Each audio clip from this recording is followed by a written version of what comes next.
menikmati hidangan yang ada. Assalamualaikum warahmatullahi wabarakatuh.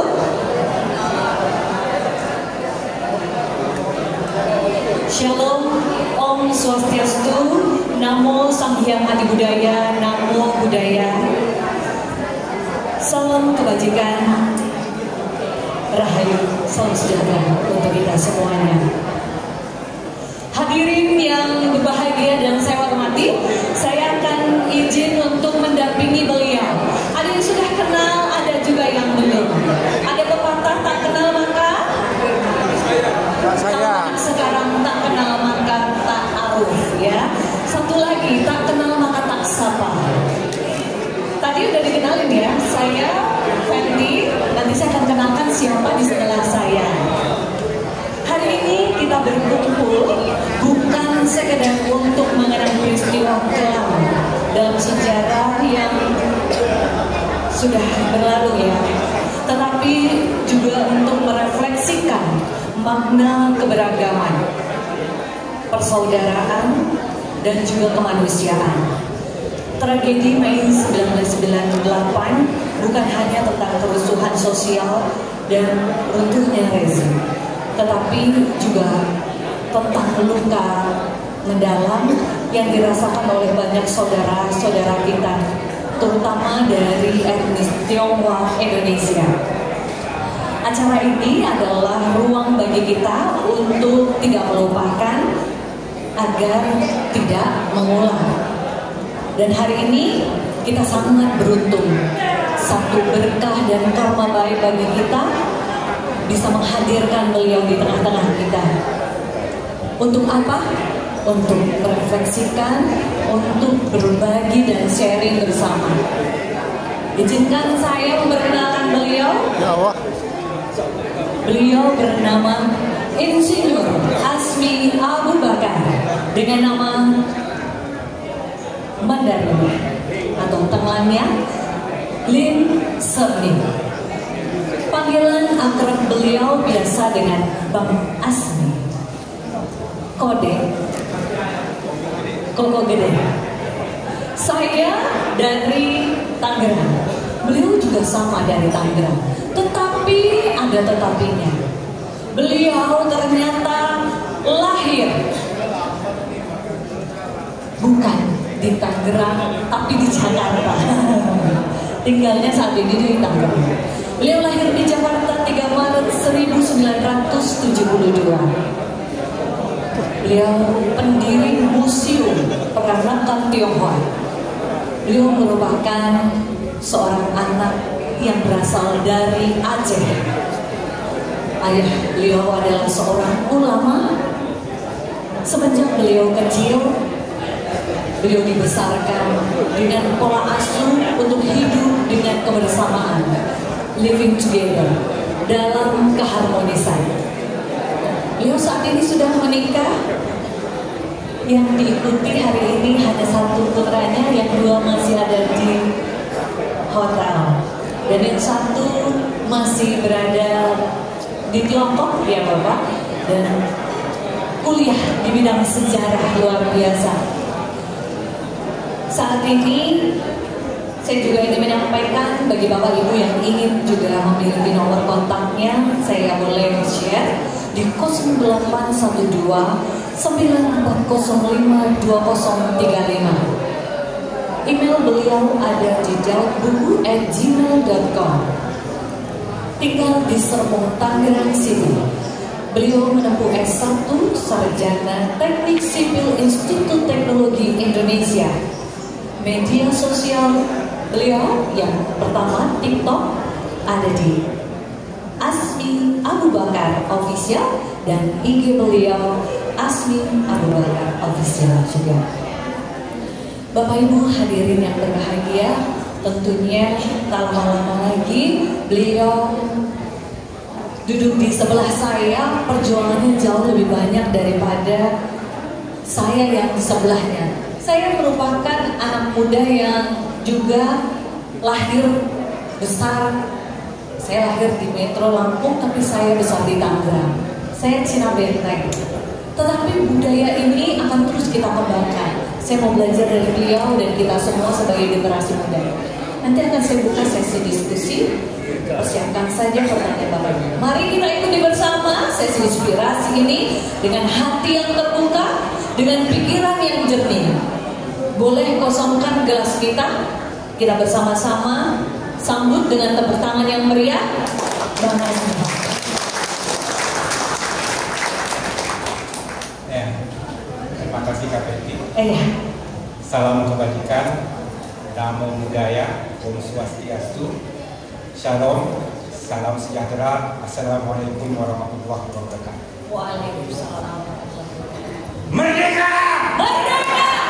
Sekali lagi merdeka! Merdeka! Penutup merdeka! Merdeka! Salam kebangsaan tidak boleh dilupakan. Kita sejatinya adalah satu tubuh. Tidak ada saya, tidak ada kamu. Tidak ada Aceh, tidak ada Bali, tidak ada Tionghoa, Jawa, Sunda, dan seterusnya. Itulah sebetulnya cara pandang kita terhadap kebangsaan Indonesia. Ketika kita masih melulu berbicara tentang etnis kita, hanya berbicara tentang agama kita hanya asik bicara tentang golongan kita saja. Untuk apa kita menjadi satu bangsa Indonesia?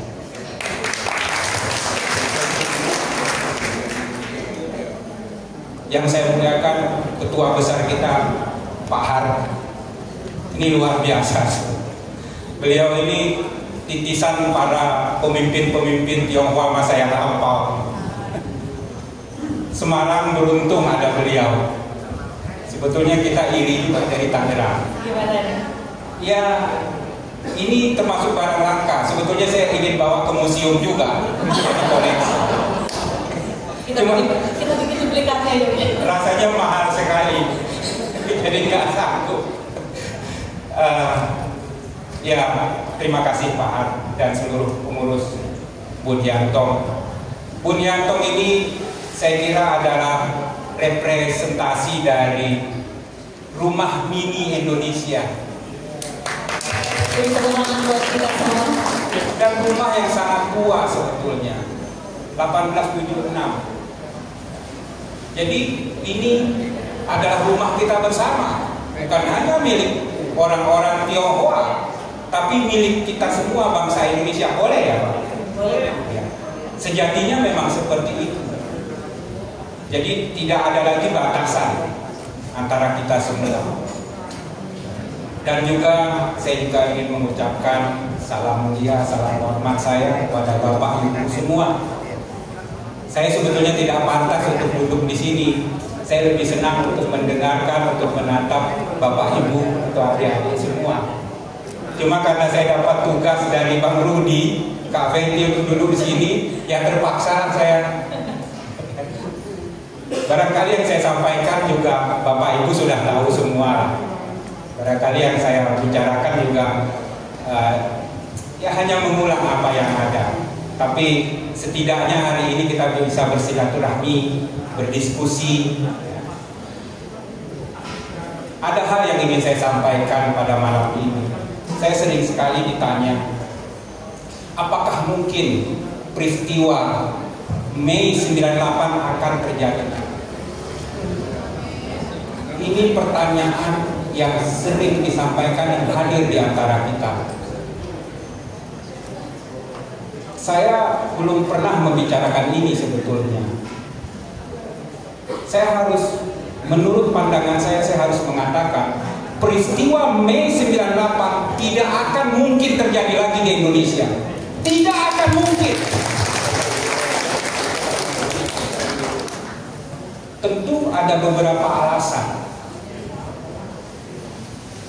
Dari penelusuran dan pencarian saya selama ini, museum yang saya dirikan itu sejak 2011. Peristiwa Mei 98 itu terjadi karena kita tidak mengenali dengan baik diri kita sendiri. Ini bukan masalah antara Tionghoa dan bukan Tionghoa, tapi adalah masalah diri kita sendiri. Kita tidak kenali diri kita ini siapa.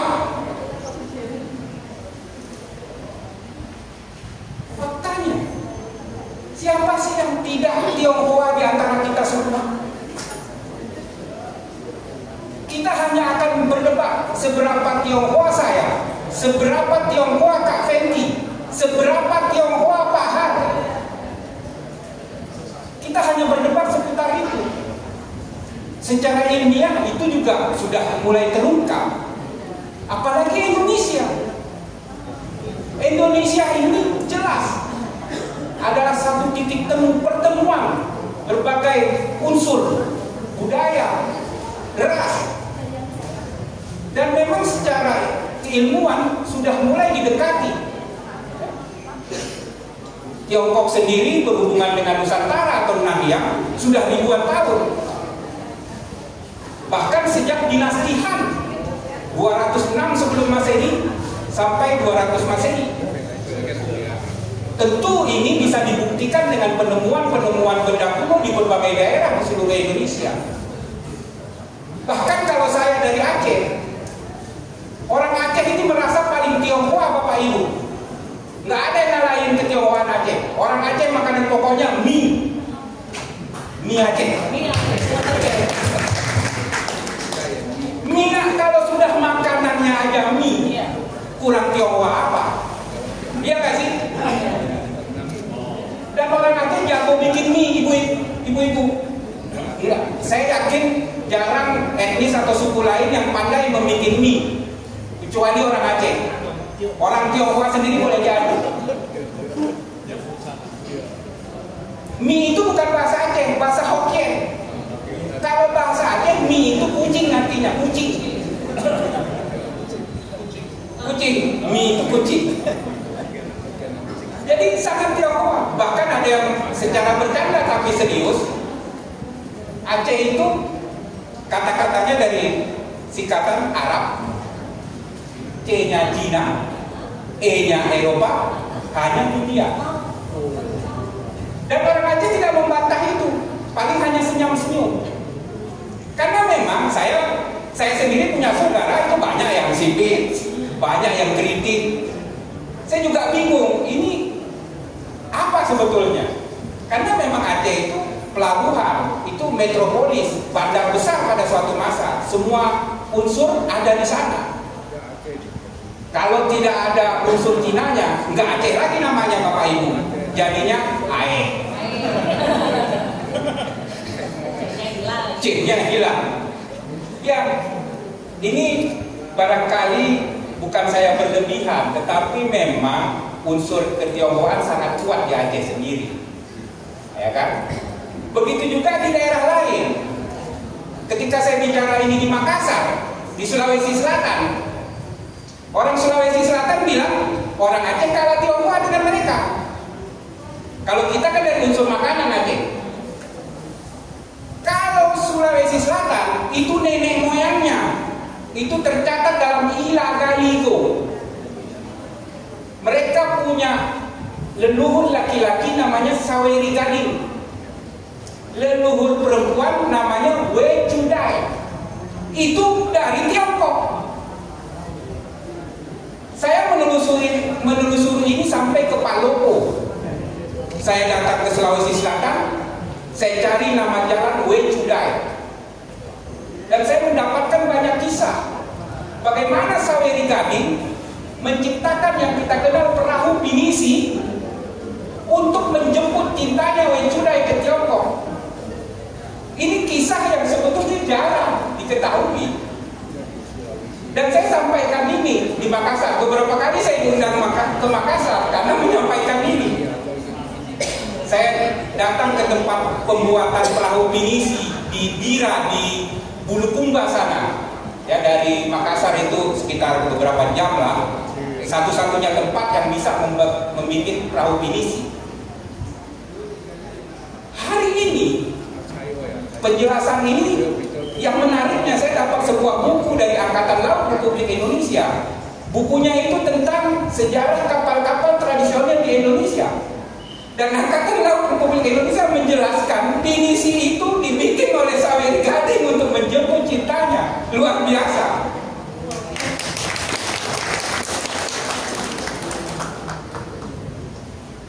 Mei 98 tidak akan mungkin terjadi lagi. Karena kita semakin mengenali diri kita sesungguhnya. Setelah 32 tahun kita tidak mengenali diri kita dengan baik dan terjadi peristiwa itu, hari ini secara sosial, organisasi-organisasi sosial mulai hidup. Ada PSMTI, ada INTI, ada di sini, ada Polinti, macam-macam yang dulu tidak boleh ada. Sekarang sudah boleh. Aktivitas sosialnya sulit ditandingi. Bencana-bencana besar maupun kecil selalu hadir organisasi Tionghoa di sana. Ini tidak pernah terjadi sebelumnya selama 32 tahun. Pertemuan antara orang Tionghoa dengan non-Tionghoa itu jarang sekali terjadi. Paling kalau transaksi jual beli di pasar, di tempat-tempat yang memungkinkan pertemuan itu. Jarang sekali misalnya sekarang kan sudah ada Imlek, Barongsai, sudah banyak titik-titik pertemuan yang sebelumnya tidak ada sama sekali. Nah, organisasi inilah yang terdepan memperkenalkan sesungguhnya Tionghoa seperti apa. Ya, di Aceh, di Jogja, tempat Jogja, Palu, Lombok, orang-orang Tionghoa, organisasi Tionghoa tidak hanya hadir ketika bencana, juga pasca bencana, dan sulit ditandingi kecepatan dan besarnya bantuan, termasuk masa COVID kemarin. Disinilah salah satu keyakinan saya bahwa kita semakin mengenal diri kita. Ini bukan antara aku dan kamu, tapi siapa kita sendiri sebetulnya. Kita makin mengenal, sebagai bangsa kita semakin tahu jati diri ini seperti apa. Juga aktivitas sosial seperti Bung Yanto, ya. Bagaimana Pak Har menghidupkan kembali aktivitas budayanya. Orang sudah mulai tahu, ya selain Imlek, Barongsai, musik, lakuan, dan lain-lain lah. Tadinya masyarakat tidak tahu, orang Tionghoa sendiri jarang tahu, apalagi yang non Tionghoa. Nah, secara budaya orang sudah mulai ikut cengbeng ya, kemudian barongsai dinikmati. Yang nonton barongsai juga kita bisa lihat itu anak-anak bukan Tionghoa kok, rame nangis kalau nggak diajak. Anak saya termasuk nggak nangis, udah agak gede, merongrong terus. Bukan yang ini nomor 2, ada 2 di bawahnya, wajib dibawa. Artinya sih dia sudah merasa itu bagian dari diri dia. Dan yang ketiga, secara politik ini penting. 32 tahun kekuasaan itu otoriter, tunggal. Walaupun ada 3 partai, tapi kita tahu otoriter. Hari ini politik berubah. Ini sudah ada pengimbangan.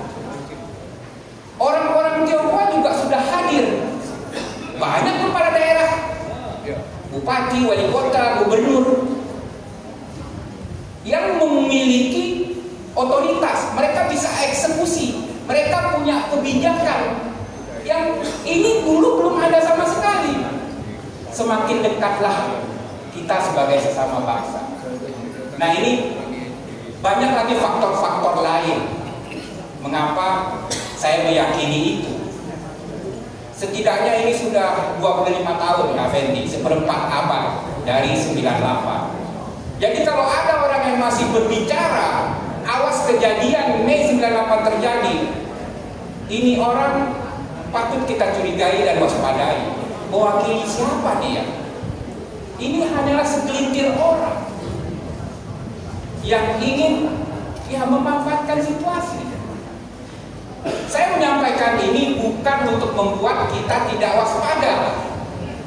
Ya, tentu saya kebetulan dari sipil, saya sipil engineer. Sebuah bangunan itu kekuatannya harus kita kali 3, 5, kalau perlu 10. Tembok itu walaupun tebalnya misalnya setengah meter sudah sangat kuat, kalau perlu jadi 5 meter. Nah, itu kewaspadaan. Artinya tidak lalu kita lena dengan apa yang sudah kita alami sekarang. Barangkali itu sebagai pengantar diskusi saya, Kak Fendi. Terima kasih. Mohon maaf. Luar biasa. Oke. Untuk Bang Dede saya boleh kesempatan ini Bang Asmi itu kepengen banget. Justru kaula muda nih ya, tentunya juga menjadi pemantik, penyemangat karena kita adalah tonggak yang akan meneruskan. Mari saya persilahkan buat Bapak Ibu, saudara-saudari terkasih semua yang ingin memberikan sebuah ruang diskusi, saya persilahkan. Boleh, saya berikan dulu bantuan mic-nya. Bang Asmi yang berangkat. Oke.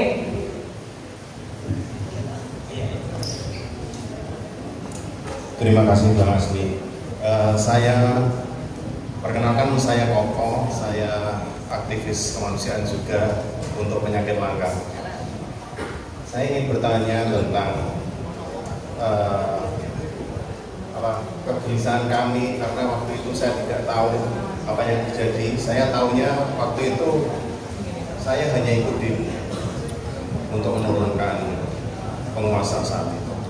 Tapi sebenarnya teori konspirasi apa yang terjadi pada Mei 1998 di Indonesia pada peristiwa itu? Terima kasih. Terima kasih. Bapak dari? Saya Koko dari Semarang. Koko dari Semarang. Terima kasih atas pertanyaannya. Kemudian boleh siapkan, nanti boleh bertanya. Tampung dulu, saya boleh kasih kesempatan satu orang lagi. Yang dari jauh nih, paling jauh Jakarta mana nih? Iya, oh Bapak ya, maaf Pak ya. Mau enggak? Dibantu ya Pak, terima kasih. Yang mana ya? Terima kasih sama telah diberikan. Saya orang Semarang ya. Oh, orang Semarang. Ya buat. Namanya siapa? Chinese name Ong Kiong Rai. Langsung aja supaya memberi waktu pada yang lain. Iya. Ada dua pertanyaan. Satu, kegiatan Pak Asmi selama ini pernah nggak dipertanyakan? Bahkan yang terjelek, pernah nggak Pak Asmi diancam? Satu, lepas ya. Kedua, peristiwa kerusuhan 98 menurut Pak Asmi, waktu itu negeri Tiongkok itu memberi perhatian bentuk apa? Sebab saya tidak merasa diapa-apakan. Jelas ya? Terima kasih. Oke ya, masuk ya Pak Asmi? Bisa Ya, jadi apa peran orang Tionghoa, apa negeri Tiongkok ketika peristiwa kerusuhan 98? Oke, terima kasih. Beri tepuk tangan yang luar biasa. Dan pokoknya aja udah ini nih. Makin malam makin panas. Tapi kalau nggak dibatasi sama MC saya, kita sampai BP3 nih. Berangkat pagi pulang petang kayaknya. Oke, dari pertama dulu. Iya, saya menanggapi Bang Koko dulu kali ya. Yang melatar belakangi 98 peristiwa ini. Kita tahu ketika Orde Baru mulai berkuasa, mereka punya satu rekayasa terhadap tatanan kebangsaan ini. Dan salah satu, kita bicara yang tentang ketionghoaan saja, di mana tiga pilar budaya, tiga pilar yang melekat pada orang Tionghoa itu diruntuhkan. Sekolah-sekolah pendidikan itu nggak boleh ada lagi. Pers Tionghoa bubar, beredar. Kemudian yang satu lagi sekolah sudah, pers. Satu lagi tunggu, sekolah, pers, organisasi. Seluruh organisasi Tionghoa ditiadakan, tak boleh ada. Termasuk orang sering mengira Islam mendapatkan kesempatan dalam situasi seperti itu. Ini saya bicara belak-belakan aja. Mungkin ada kawan-kawan PT di sini. PT sendiri sebagai sebuah organisasi Islam Tionghoa itu dibubarkan tahun 1972. Jadi semua sama, semua organisasi Tionghoa itu tiara. Tentu ada maksud rencana besar di sebalik itu. Ya, bahasanya barangkali asimilasi. Ya. Bagaimana orang Tionghoa kemudian untuk dianggap menjadi Indonesia harus menanggalkan ketionghoaannya. Nggak boleh ada unsur Tionghoa, tidak hanya masalah nama, bahkan agama. Ya. Jadi semua hal tentang Tionghoa harus lupa. 62 tahun itu terjadi. Jangankan yang non Tionghoa, orang Tionghoa sendiri nggak tahu tentang jati dirinya. Kenapa itu dilakukan? Orde Baru dengan sangat baik mewarisi Belanda punya cara. Barangkali Bapak Ibu semua kalau orang Semarang tahulah peristiwa Geger Pacinan 1740-1743 ya kan? Betapa dahsyatnya persatuan bangsa kala itu. Bahkan ini adalah peperangan terbesar yang pernah dihadapi oleh Belanda Kompeni sepanjang pendudukannya di Nusantara. Itu yang ngomong sejarawan Belanda, Luk Nak Tegal, Boxer. Dan ada di naskah-naskah kuno Jawa juga. Mereka belajar banyak dari perlawanan yang hampir mengalahkan mereka. Persatuan itu bahaya bagi Belanda. Ya kita tahu kemudian politik segregasi. Ya. Bagaimana kita dipilah kan? Tionghoa sudah nggak menyatu dengan yang disebut pribumi. Itu istilah yang baru itu. Yang tidak kita kenal sebelum Belanda datang. Ya kan? Ada juga Arab di sana. Bangsa ini tidak boleh kuat. Dan satu pelopor utama bangsa ini kuat Tionghoa. Saya menduga Orde Baru mengetahui ini betul-betul. Karena kalau orang Tionghoa dibiarkan lepas, bebas, itu merupakan ancaman terbesar bagi Orde Baru. Informasi yang selalu saya kumpulkan selalu menekankan pada perjuangan militer orang-orang Tionghoa di setiap daerah di seluruh Indonesia. Saya fokusnya itu. Saya melulu mencari karena fokus saya di sana. Di Aceh peran orang Tionghoa dalam perang apa sih? Di Kupang apa sih perannya dalam perang? Dan orang Tionghoa ternyata selalu memegang peranan penting. Perlawanan, bukan perdagangan. Perlawanan. Faktanya cukup banyak. Inilah yang dengan baik dihancurkan oleh Orde Baru. Puncaknya Mei 98. Bangsa ini terdiam. Itulah peristiwa besar pertama kali orang Tionghoa bangsa ini tidak melakukan perlawanan sama sekali. Hilang kekuatannya.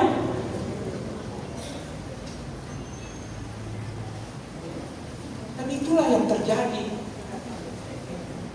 Dan rasa sebangsa, sepersaudara juga hilang saat itu. Mungkin itu saja Bang Koko. Ya, terima kasih. Ya, itu saja. Karena waktu kita. Iya betul. Ya. Ini udah berakhir Ya. satu pertanyaan kita udah tutup yang tadi. Baik. Kemudian yang tadi dari Pak, apakah saya pernah mendapatkan ancaman? Saya sebetulnya tidak mau berbicara tentang kesedihan. Saya mau bicara tentang semangat dan kegembiraan saja, Pak. Nanti takutnya jadi menakut-nakuti juga. Apa perlu saya jawab itu? Bapak Ibu perlu saya jawab nggak? Perlu. Baik. Enggak, mending ke tantangannya aja kali ya. Iya. Ada tantangan apa dalam sebuah proses? Ya, barangkali gini. Lebih ke mana? Ya saya mungkin di awalnya pihak keluarga atau itu pasti mencurigai lah ya. Jangankan yang agak-agak jauh. Ini si Asmi apa udah pindah agama kali kan? Terus yang agak kurang kenal saya, ini istrinya jangan-jangan Tionghoa nih kan? Jadi macam-macam orang menduga latar belakang saya ini atau oh dia dibayar kali ini ada apa istilahnya? Sponsor, backingan ya. Nah ini satu sebab Pak kemudian saya menolak dibiayai oleh siapapun sejak 2011. Jadi museum yang saya dirikan itu biaya saya sendiri sepenuhnya, nggak boleh ada yang bantu. Bukan tidak ada yang mau bantu, saya tahu bagaimana kedermawanan orang Tionghoa. Itu cara saya untuk membentengi diri. Kadang-kadang nyesal juga sih Pak. Harusnya diterima banyak masalahnya. Tapi ya oke lah. Itu cara saya untuk bertahan. Ya kalau dari pihak aparat itu sebetulnya beberapa kali Pak. Pernah ada penyisiran buku. Dianggap buku-buku yang ada di kita tuh buku kiri. Misalnya seperti di sini kan ada Dr. Sun Yat-sen ya kan. Ya itu termasuk dipoto, kemudian dilaporkan, dianggap itu tokoh kiri. Saya sempat dipanggil waktu itu ke Kodim ya kan, ke Korem bahkan. Lalu saya jelaskan siapa ini kepada Danrem. Dan saya justru ketika saya terangkan, saya menang banyak Pak.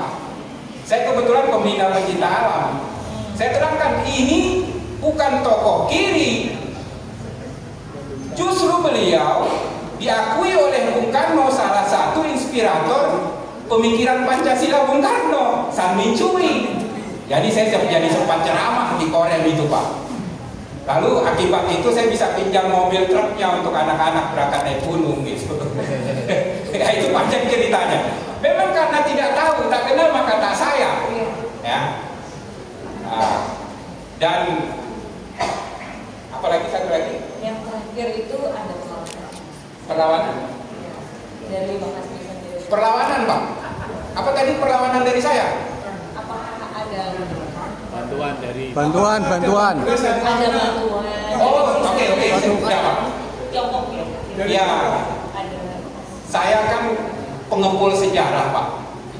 Sepanjang pengetahuan saya dari dokumen, buku yang saya kumpulkan, saya belum pernah dapat Pak, bahwa ada campur tangan dari Tiongkok terhadap peristiwa itu. Saya belum pernah dapat dokumennya.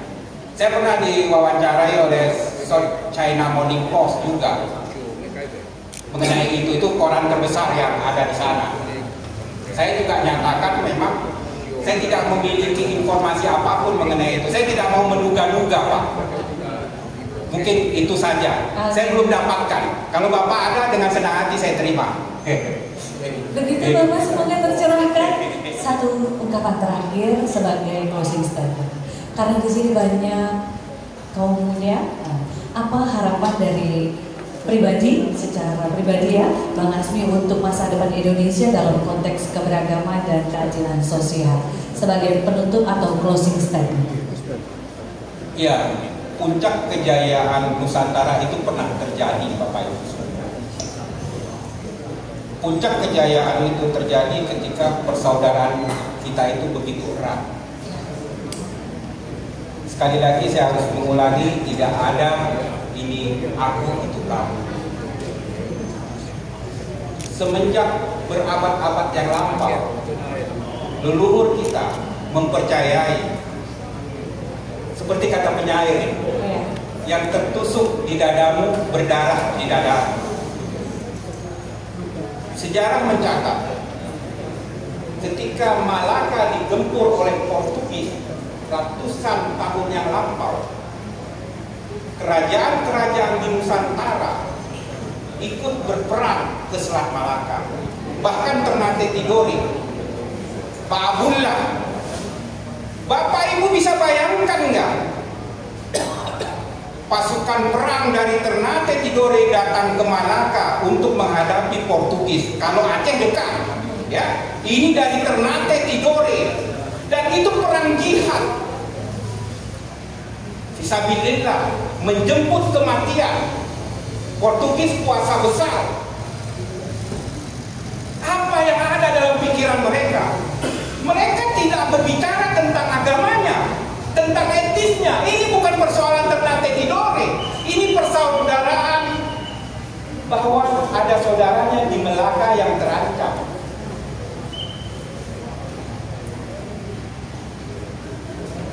Kalau hanya berpikir tentang Ternate Tidore, tidak datang Pak Abdullah. Cari mati kok. Melaka itu apa? Melaka itu adalah satu kesultanan yang sekarang sudah hilang. Ketuanan Melayu juga yang mendapatkan protektorat dari Tiongkok. Dan banyak Tionghoa yang dia bela, sebagian besar orang Tionghoa. Itulah yang pernah terjadi ratusan tahun yang lampau. persaudaraan itu bahkan nyawa pun mau dipertaruhkan. Saya kira Indonesia tidak akan lama lagi menuju puncak kejayaannya kembali. Merdeka! Merdeka! Terima kasih. Tepuk tangan yang luar biasa dengan closing statement dari Bang Hasmi. Maka berakhir pula sebuah diskusi kita malam hari ini. Kalau dilanjutkan gak akan habis ya. Semoga Bang Hasmi next time bisa berjemput lagi nih bareng-bareng ya. Semua bisa masih ingat, kita akan mendatangkan beliau lagi. Terima kasih dari saya. Wassalamualaikum warahmatullahi wabarakatuh. Terima kasih Bang Hasmi. Mohon maaf jika ada hal-hal yang kurang berkenan.